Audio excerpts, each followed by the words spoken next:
Bom dia, boa tarde, boa noite, meus amigos e meus irmãos. Jesus e as boas obras.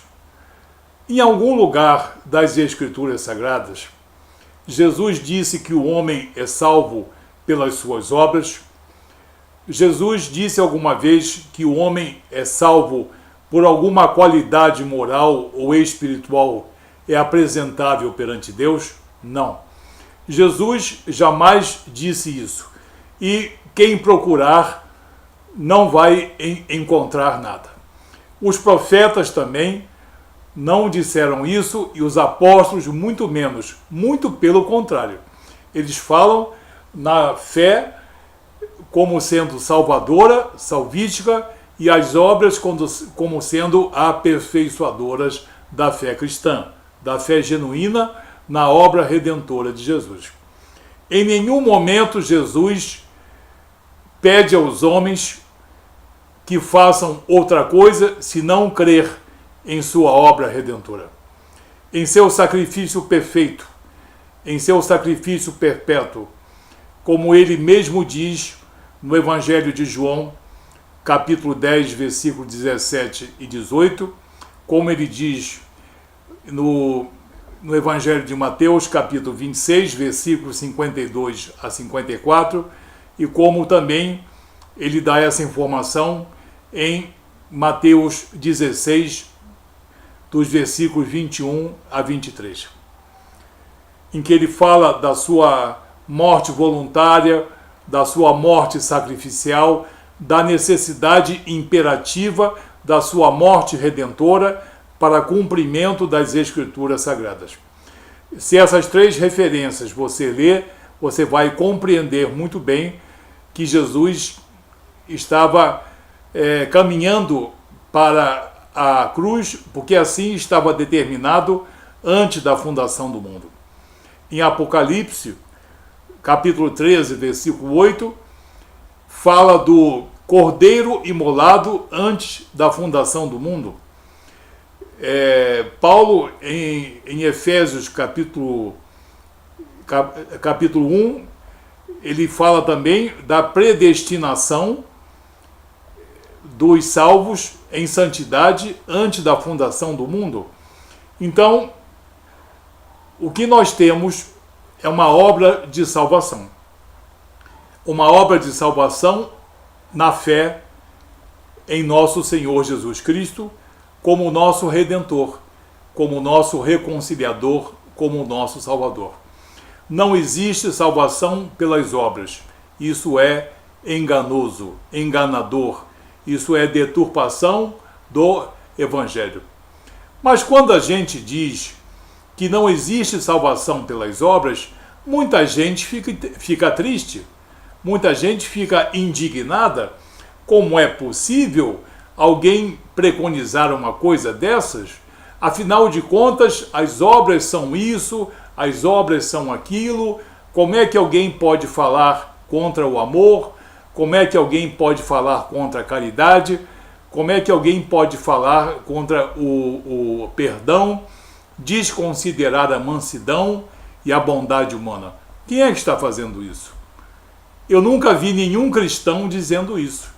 Eu nunca vi nenhum cristão que defenda a obra redentora de Jesus, que defenda a salvação pela graça mediante a fé, desprezando as obras. Isso nós não fazemos. Isso, pelo contrário, nós prestigiamos as boas obras legítimas lá desde a igreja primitiva, desde os anos 30, depois de Cristo, 30 Anno Domini.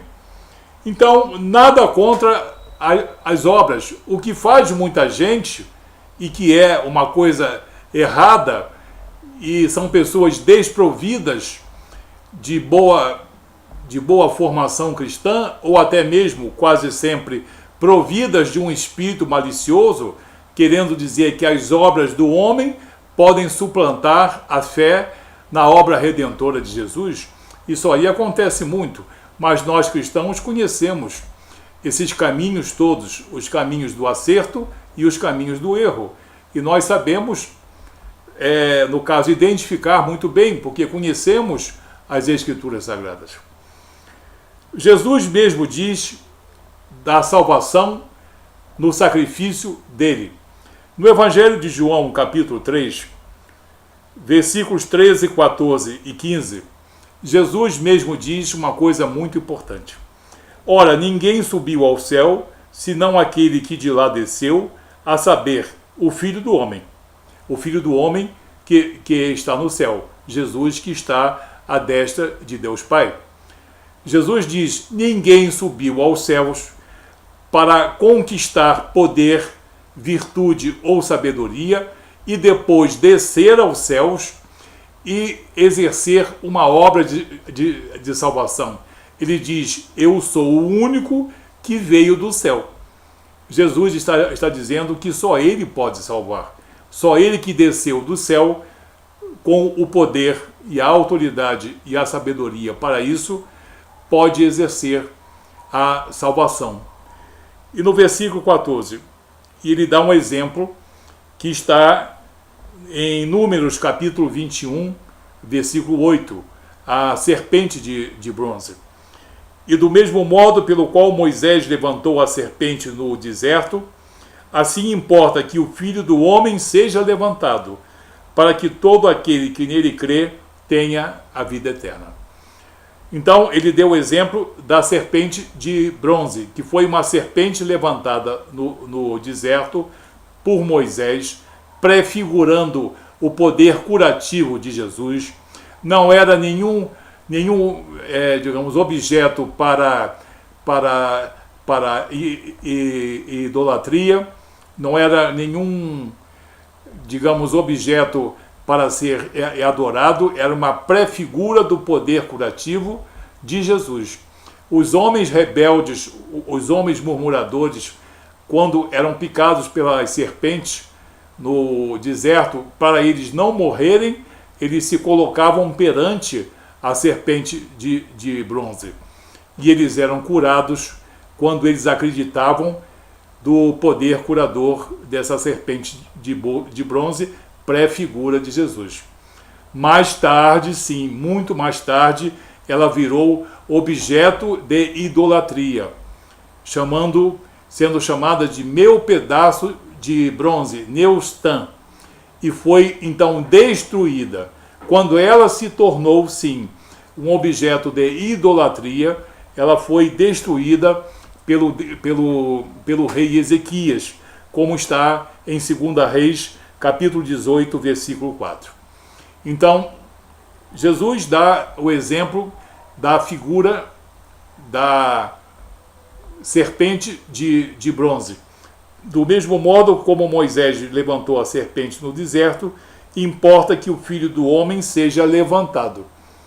O que significa isso? Seja crucificado, morto e ressurreto ao terceiro dia, para que todo aquele que nele crê tenha a vida eterna, para que todo aquele que nele crer como Redentor, como Salvador, como Reconciliador, como Cordeiro de Deus, tenha a salvação.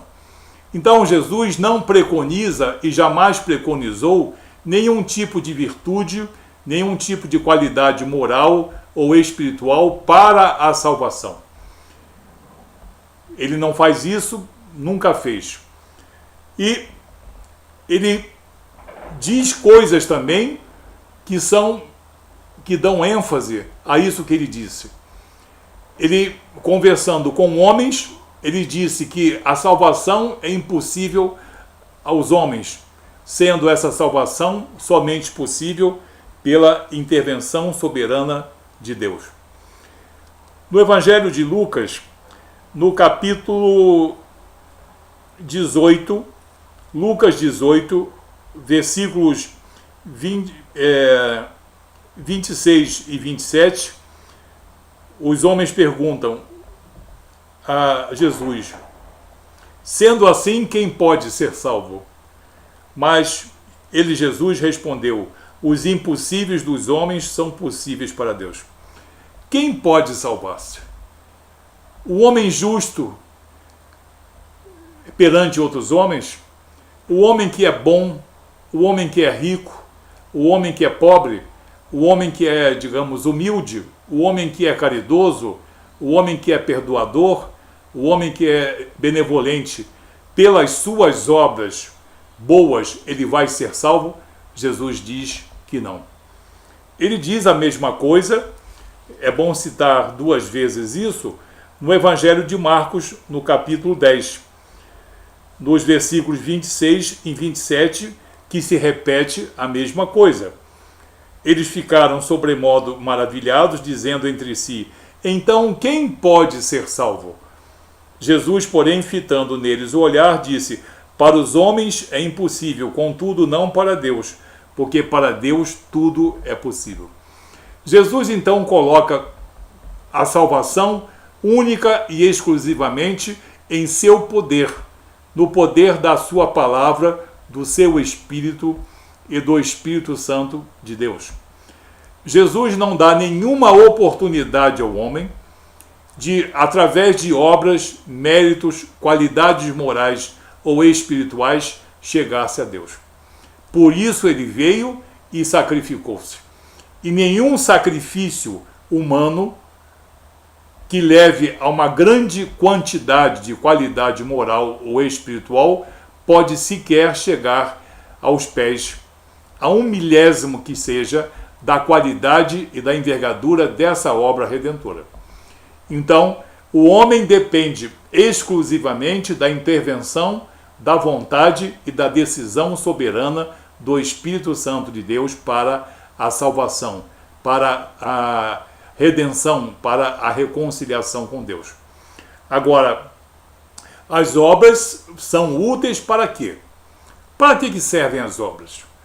Para que servem as qualidades morais e espirituais? Para o aperfeiçoamento do homem. Isso não há dúvida alguma. Jesus preconiza a salvação. A salvação é dele, Senhor e soberano, dele e de Deus Pai, através do Espírito Santo de Deus. Não existe salvação por penitência, salvação por oração, salvação por prece, salvação por intermédio de autoflagelação, salvação por grande conhecimento, erudição. Nada disso existe.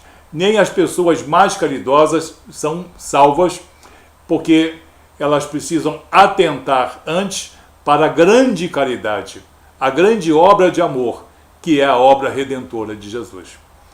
Agora, nós temos também a ênfase dada pelos apóstolos, capacitados por Jesus e que explicam muito bem que é impossível a salvação pelas obras, é impossível a salvação por qualquer tipo de qualidade moral ou espiritual dos homens.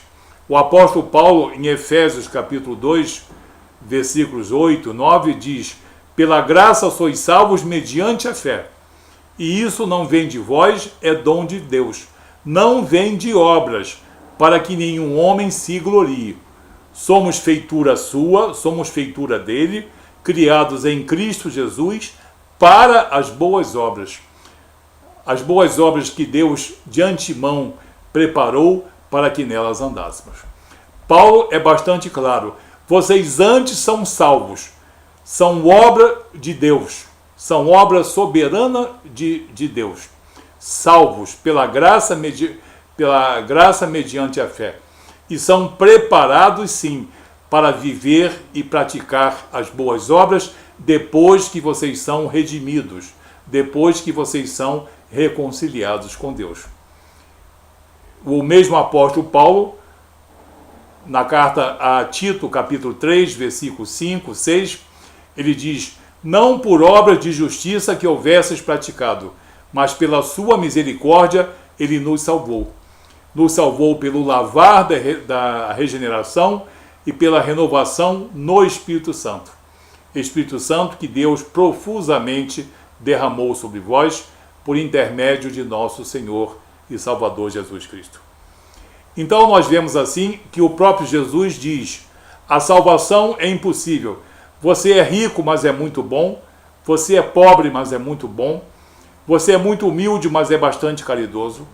Você é muito sábio e também benevolente e também perdoador? Muito bem, olha para mim, para a minha obra, se converte ao cristianismo e essas obras serão legitimadas por mim. Como mesmo Jesus diz no Evangelho de Mateus, capítulo 7, versículos 21 e 22. Né? As obras, para não serem apenas beneficências, têm que ser devidamente legitimadas por Jesus, porque ele sabe quais são as obras que procuram honrar os homens, e ele sabe quais são as obras que procuram glorificar o nome do Filho de Deus. Então, nós temos as palavras de Jesus e nós temos as palavras dos apóstolos, dando total e absoluto endosso à salvação pela graça mediante a fé, e dando às obras o seu devido valor, nunca para a salvação, nunca para a chegada às regiões celestiais, mas as obras como sendo aperfeiçoadoras do caráter cristão. Um dos melhores exemplos está em Pedro.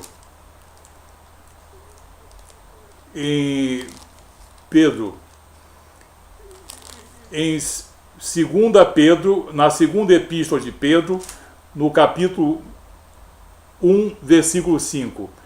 O que recomenda o apóstolo Pedro?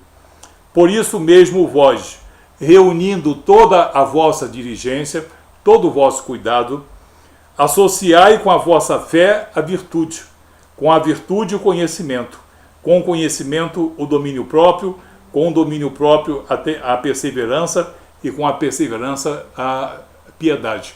E aí ele vai discorrendo sobre diversas qualidades morais e espirituais. Adicionai à vossa fé as virtudes. Antes a fé e depois as virtudes. As obras não conseguem desmentir Jesus. As obras não conseguem desmentir os apóstolos.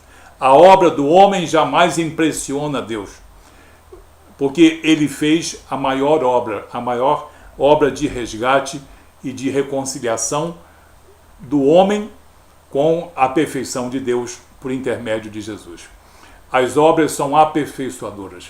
Isso é bastante evidente nas Escrituras. Eu disse, expliquei e vou repetir: não existe salvação pelas obras. Essas doutrinas que andam preconizando salvação pelas obras estão deturpando o cristianismo e afastando as pessoas da salvação. As pessoas se tornam caridosas, se tornam bondosas, se tornam fraternais, se tornam muito simpáticas, porém afastadas completamente da vontade soberana de Deus em Cristo. E todos pensam que o amor de Deus é tão grande que vá, no caso, abdicar dos seus princípios ou da sua justiça.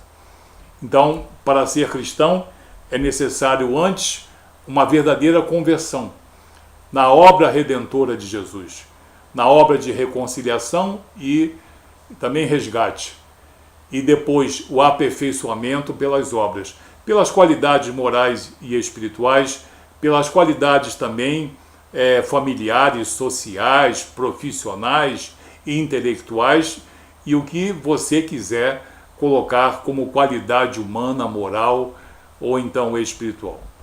Mas a salvação é pela graça mediante a fé. Que Deus abençoe você, em nome de Jesus.